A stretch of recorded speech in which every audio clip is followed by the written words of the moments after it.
Est-ce qu'une femme chrétienne devrait porter un voile chrétien? Alors que les choses soient claires, vous pouvez très bien en porter ou pas, ça n'affectera pas votre spiritualité. Dieu ne regarde pas à ce genre de choses, il regarde à votre cœur. En fait, la controverse, si on peut appeler ça comme ça, elle vient de 1 Corinthiens chapitre 11, où il est question de la chevelure et du voile de la femme.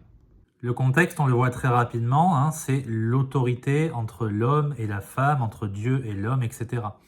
Mais je veux que vous sachiez que Christ est la tête de tout homme et que l'homme est la tête de la femme et que Dieu est la tête de Christ. Donc dans l'ordre, c'est Dieu, Christ, l'homme et la femme. Tout homme qui prie ou prophétise ayant la tête découverte déshonore sa tête, mais toute femme qui prie ou prophétise sans avoir la tête couverte déshonore sa tête, car c'est la même chose que si elle était rasée.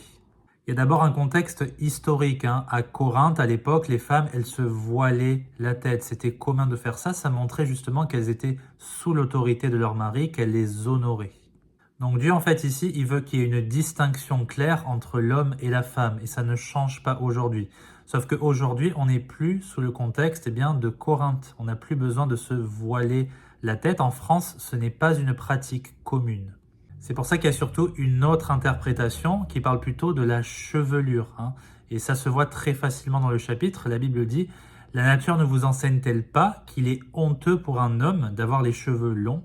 Mais si la femme porte de longs cheveux, c'est une gloire pour elle, parce que sa chevelure lui est donnée pour voile. » On voit donc que c'est la chevelure qui est le voile naturel de la femme et pas un bout de tissu. Le tissu n'a absolument aucune importance. On n'est plus dans ce contexte. Aujourd'hui, techniquement parlant, en France, on pourrait très bien se passer d'un voile. Quand une femme prie, qu'elle prie avec les cheveux longs. Il faut qu'il y ait une distinction entre l'homme et la femme. Dieu, il veut vraiment que les femmes soient féminines et que les hommes soient masculins. Ce que je dis, c'est agaçant pour la culture actuelle, mais ce n'est pas mon problème, c'est ce que dit la parole de Dieu. Que Dieu vous bénisse.